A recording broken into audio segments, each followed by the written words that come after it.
How to back up Google Photos to external hard drives. It's Sabrina here to help you today. So without any further ado, let's get right into the video. So first, make sure your external hard drive is well connected in your phone or in your desktop, whatever you are using. After that, open your preferred browser and then search for Google Takeout.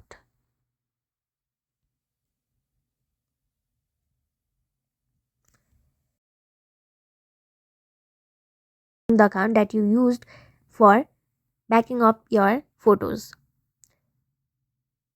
After that, uncheck all these and then only select Google Photos. After finding Google Photos, create a zip or an export. After that, all you have to do is copy the downloaded file into your hard drive, and you will be done. So that's it. Thank you for watching this video. Make sure to like, share and subscribe to our YouTube channel. If you got any questions, comment them down and I'll catch you in the next one.